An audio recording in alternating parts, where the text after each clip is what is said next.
This week in news surrounding Israel, Trump envisions Iran deal with blow up whatever we want clause.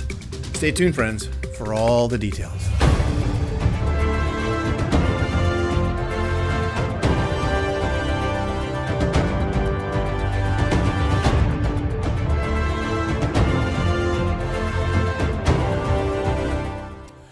Well, shalom, everyone. Welcome once again to this week's newscast. I'm Robert Gottslig, your host. And with talks on Iran's nuclear programming resuming in April of this year and ongoing negotiations still underway, the U.S. remains hopeful that a deal can be reached. In fact, just last Wednesday at the White House, as reported by Bloomberg, President Trump briefly outlined his vision for a very strong deal where we can go in with inspectors, he said. We can take whatever we want. We can blow up whatever we want, but nobody getting killed. Trump also said he believed a deal with Iran could be completed within the next couple of weeks and that talks had made a lot of progress. Of course, Iran dismissed Trump's ideas as pure fantasy.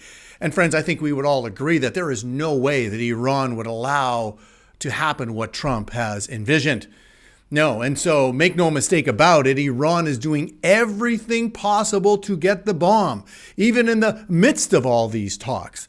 And according to a recent report by the International Atomic Energy Agency, Iran has accumulated approximately 408.6 kilograms of uranium, enriched to 60% purity, in which, if further enriched to weapons grade levels around 90%, which wouldn't take them very long at all to do that, while reports say that they'll have enough to produce approximately 10 nuclear bombs. So while these nuclear talks continue, Iran is racing towards the bomb. Not only that, but while the U.S. was engaged in talks in May, Khomeini threatened the U.S. and once again called Israel a cancerous tumor that will be removed, while his supporters shouted, "Death to the U.S., death to Israel." Have a look. حتما تو این منطقه اون نقطه مایه فساد، مایه جنگ، مایه اختلاف رژیم صهیونی است. رژیم صهیونی که غده سرطانی خطرناک مهلک این منطقه است حتما باید برکنده شود و خواهد شد.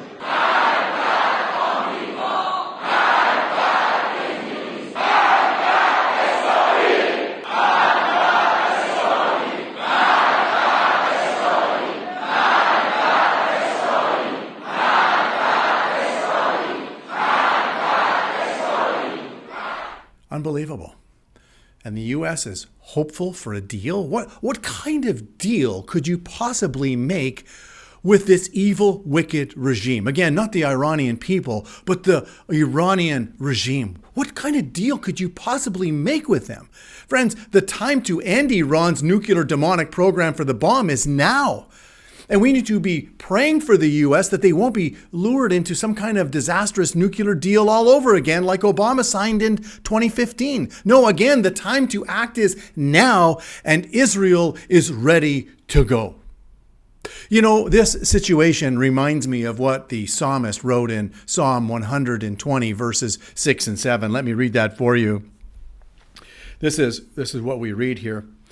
My soul has dwelt too long with one who hates peace. I am for peace, but when I speak, they are for war. You know, Israel doesn't want war. No, they want peace, and they long for peace. And we need to be praying for them and for the U.S. to be wise to the schemes of those who wish them dead, who plan crafty counsel against God's chosen people. You know, that's also what the psalmist wrote in Psalm 83. Let me read that for you, and it will help us to know how to pray.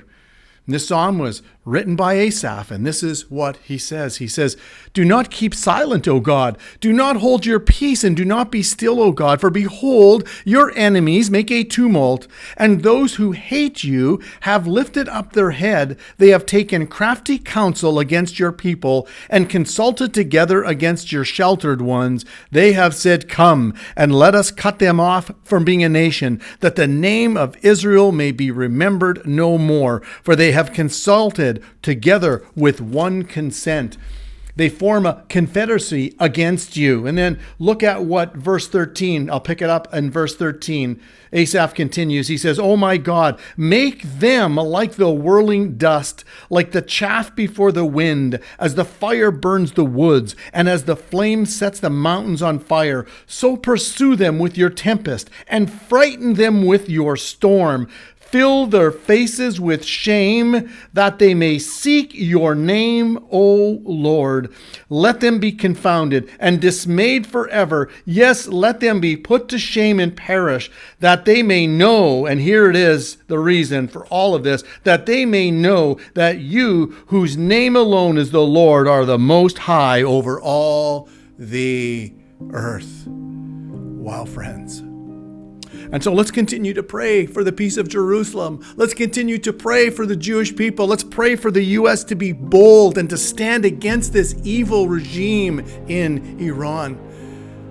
Maybe the Iranian regime, if they see the power of the Lord here, as Asaph writes, maybe the Iranian regime will think twice about coming against God's chosen people.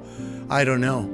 But I'm praying, as Asaph did, that they would learn that the name of the Lord is most high. He alone, most high over all the earth. And with that, friends, and until next time, thanks for joining us on another episode of In News Surrounding Israel.